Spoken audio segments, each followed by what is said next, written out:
El vicepresidente de los Estados Unidos ofrecerá un discurso ante la American Society en el Departamento de Estado. También revelará ayuda para los refugiados venezolanos, y un paquete económico para una futura transición. El vicepresidente de Estados Unidos, Mike Pence, ofrecerá el martes nuevos incentivos a los militares de Venezuela para que den la espalda al presidente Nicolás Maduro. En respuesta a un alzamiento que fracasó la semana pasada, dijo a Reuters un funcionario de alto rango del gobierno. En un discurso ante la American Society en el Departamento de Estado, programado para las 19:25 GMT, Pence también advertirá que Estados Unidos pronto sancionará a 25 magistrados del Tribunal Supremo de Justicia de Venezuela. Pence también ofrecerá ayuda a los refugiados que han huido del país, y un paquete de ayuda económica que dependerá de una transición política, sostuvo el funcionario. Dijo el lunes el funcionario, quien habló bajo condición de anonimato. El discurso de Pence esbozará la estrategia inicial del gobierno del presidente estadounidense, Donald Trump, luego de las masivas protestas callejeras de la semana pasada encabezadas por Juan Guaidó. Guaidó describió las protestas como el inicio de su fase final para sacar a Maduro del poder, pero no hubo deserciones militares en masa. El líder opositor respaldado por Estados Unidos y la mayoría de los países occidentales.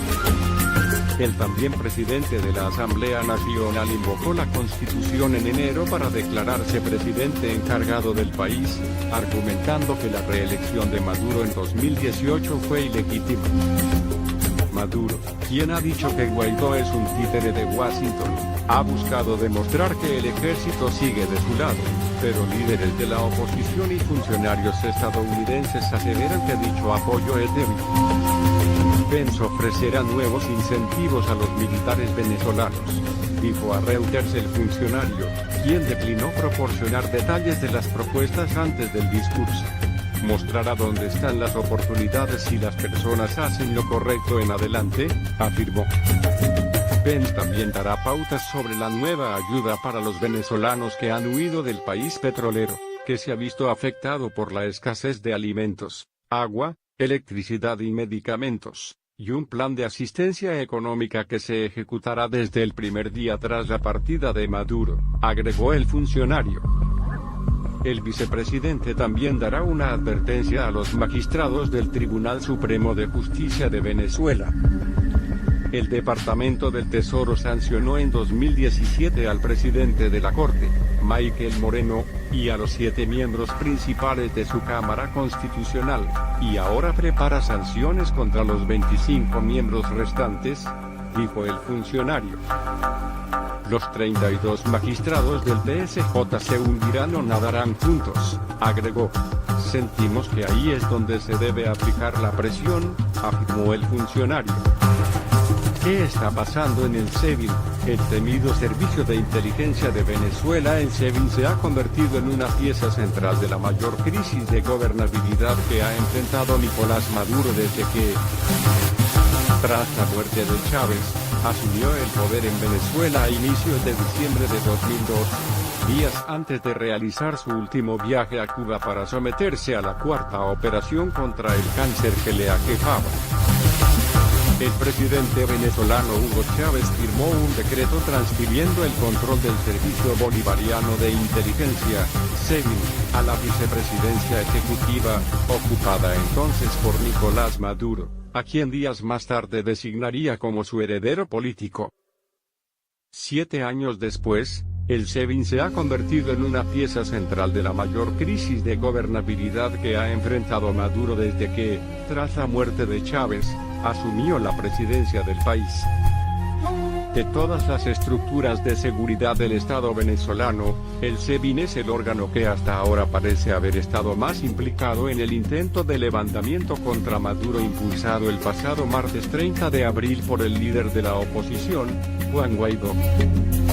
No se trata de un órgano policial cualquiera. El SEBIN es el cuerpo que ejerce labores de inteligencia en materia política. Ellos son los responsables de investigar a funcionarios, a políticos, a periodistas, a generadores de opinión pública. Cuenta con una moderna infraestructura para pinchar teléfonos, hackear cuentas e investigar a todo el que esté bajo sospecha, dice Sebastián Navarraez, periodista y analista de la fuente militar en Venezuela. Asegura que este organismo ha jugado un papel central en desvelar posibles conspiraciones contra el gobierno, y que cuenta con muchos más recursos y poder que su antecesora, la Dirección de los Servicios de Inteligencia y Prevención, DICIP, a la que sustituyó en 2010. Javier Ignacio Mallorca, periodista y consultor en temas de seguridad, indica que se estima que el SEBIN dispone de una nómina de unos 2.800 empleados, aunque advierte que esa cifra incluye también a personal administrativo, por lo que no debe pensarse que todos están dedicados a tareas de inteligencia. Pero, ¿cuán implicado estaba el SEBIN en el levantamiento contra Maduro? ¿Centro de conspiración? Las sospechas apuntan alto, hacia el general Manuel Christopher Figuera, quien ocupó la dirección del SEBIN hasta el mismo 30 de abril, cuando fue destituido de forma fulminante por Maduro. Aunque el mandatario venezolano no dio explicaciones, el diario venezolano Últimas Noticias, cuya línea editorial es afín al chavismo, publicó una información según la cual las reuniones para planificar el alzamiento se realizaron en el SEBIN con la participación de Christopher Figuera, y de varios de los políticos opositores que están presos en sus instalaciones. La prensa venezolana también difundió el martes por la noche una carta atribuida al alto oficial en la que éste dice reconocer a Maduro como su comandante en jefe, pero, al mismo tiempo, denuncia graves problemas en Venezuela. El otro indicio que apunta a la participación del SEBIN en los sucesos del martes fue la liberación de Leopoldo López, el más emblemático de los dirigentes políticos venezolanos apresados en los últimos años, quien se encontraba bajo arresto domiciliario bajo custodia de funcionarios del SEBIN. Tras recuperar su libertad, López dijo a la prensa que lo había conseguido gracias a la participación de un grupo de funcionarios, lo que dio pie a que se especulara con la posibilidad de que la orden de liberar a López proviniera del propio jefe del SEBIN. Algunos testimonios que he recopilado indican que el propio general Christopher Figuera se presenta en la vivienda de Leopoldo López en la madrugada del 30 de abril y lo saca.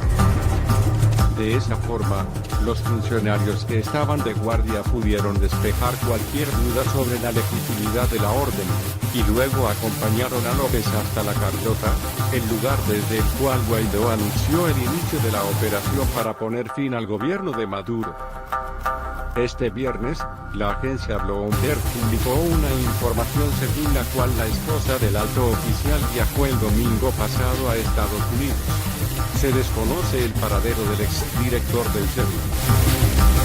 Navarraez no tiene dudas sobre la participación de Figuera en el levantamiento, y considera que ello derivó en una mayor implicación del SEBIN, incluso, de algunos funcionarios de la Dirección de Contrainteligencia Militar, DICIP, de la cual este había sido subdirector. Un cuerpo fuera de control. Tras los sucesos del 30 de abril, Maduro sustituyó a Figuera por el general Gustavo Enrique González López, quien entre febrero de 2014 y octubre de 2018 ya había estado al frente del SEBIN, donde tuvo una trayectoria polémica. González López fue uno de los primeros altos oficiales venezolanos en ser sancionados por Estados Unidos durante el gobierno de Barack Obama, que lo acusaba de cometer graves violaciones a los derechos humanos durante la represión de las protestas antigubernamentales de 2014. En aquel momento, como respuesta a las medidas de Washington, Maduro decidió nombrarlo también como ministro de Interior, cargo que ocupó entre marzo de 2015 y agosto de 2016. El funcionario, además, ha sido sancionado por la Unión Europea, Suiza y Canadá. La gestión de González López al frente del SEBIN estuvo muy cuestionada al ser objeto de numerosas denuncias por violaciones a los derechos humanos.